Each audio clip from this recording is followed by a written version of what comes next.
श्री स्वामी समर्थ चरित्र सारामृत अक्कलकोट अध्याय 3 याचे पठन आपण आज करणार आहोत। याची फलश्रुती आहे तीर्थयात्रा घडेल, श्री दत्त क्षेत्रांना भेट देण्याची इच्छा निर्माण होईल। तर आता आपण 3 अध्याय चालू करतोय। श्री गणेशाय नमः। धन्य धन्य ते या जगती स्वामी चरणी ज्यांची भक्ती, त्यांची नाही पुनरावृत्ती पद पावती कैवल्य। कथाद्याही कथा सुंदर स्वामींनी निवेद्य स्वचरित्र आणि बाबा दिगंबर त्यांचे वृत्त निवेदिले। निर्विकार स्वामी मूर्ती लोका चमत्कार दाविती, काही वर्ष करुणी वस्ती मंगळवेळे सोडिले। मोहा माझे वास्तव करीती आप्पा टोळ झाले भक्त, तेथीची साकल्य वृत्त अल्पमती केवी वर्णू। स्वामी चित्राचे हे सार म्हणून केला नाही विस्तार, वर्णिता कथा समग्र ग्रंथ पसरे उदधी सम। सेवे घेऊन स्वामींसी टोळ जाती अक्कलकोटासी, अर्ध मार्गावरून टोळांसी मागे परतणे भाग पडे। टोळे आज्ञा पिले सेवका, जोवरे आम्ही येऊ का, तोवरी स्वामींसी सोडू नका, येथेच मुक्काम करावा। टोळ गेली या परतोनी, स्वामी चालले उठोनी, बहुत वर्जिले सेवकांनी परीनच मानिले त्या। तेथून या निघाले अक्कलकोटाप्रती आले, ग्रामद्वारी बैसले येथे राज्य स्वेच्छेने। तेथे एक अविंद होता, तो करी तयांची थट्टा, परी काही चमत्कार पाहता महासिद्ध समजला। पूर्व पुण्यास्तव निश्चिती आले चोळापाचे गृहाप्रती, स्वामींसी जाणोनी ईश्वर मूर्ती, चोळापा करी आदर। चोळापाचे भाव येऊ दिले, यतिराज गृहासी आले, जैसी कामधेनू आपण बळे, दरिद्र्याच्या घरी जाय। पूर्वपण्य होते गाठी म्हणून घडल्या या गोष्टी, झाली स्वामीराज भेटी परमभाग्य तयांचे। धन्य धन्य तयाचे सदन जे स्वामींचे वास्तवस्थान, सुरवर जे दुर्लभ चरण तयांच्या घरी लागले। योगाभ्यासी योग साधती, तडी तापडी मार्गी क्षमती, निराहार कितेक राहती, मौन धरती किती एक चरणी उभे राहून, एक सदा विलो किती गगन, एक गिरिगविरी बैसोन तपचर्या करीताती।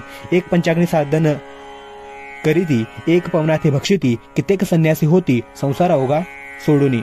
एक करीती कीर्तन, एक मांडिती पूजन, एक करीती होम हवन, एक षटकर्मे आचरती, एक लोका उपदेशिती, एक भजना माझी नाचती, एक ब्राह्मण भोजन करीती, एक बांधती देवालय। परितयांचे चरण दुर्लभ सद्भक्ती वाचून, केली यासे नाना साधन, भावाविन सर्व व्यर्थ।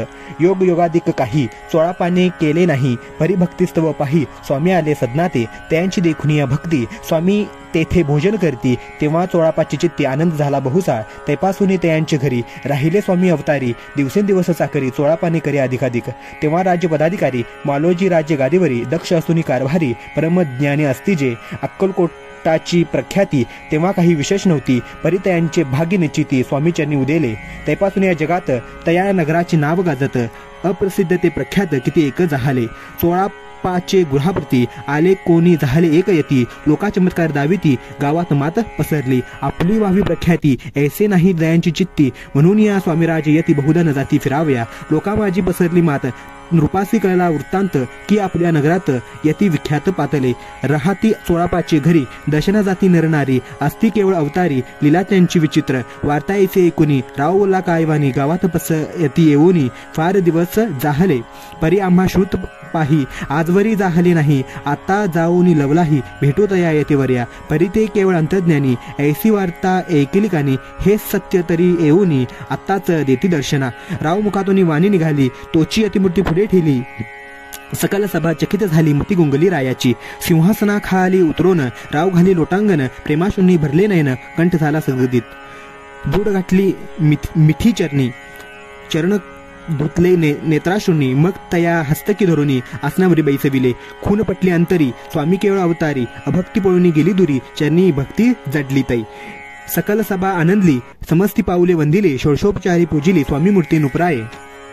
निराकार आणि निर्गुण भक्तांसाठी झाले सगुण, तयांच्या पादुका शिरी धरून विष्णुनाचे ब्रह्मानंदे। श्री स्वामी समर्थ चरित्र सारामृत नाना प्राकृत कथा संमत, प्रेमळ भक्त परिसोत 3 अध्याय गोड हा। इति श्री स्वामी समर्थ चरित्र सारामृत अक्कलकोट नगर प्रवेशो नाम तृतीयोध्यायः। श्री स्वामी राजार्पणमस्तु, श्रीरस्तु शुभं भवन्तु। श्री स्वामी समर्थ।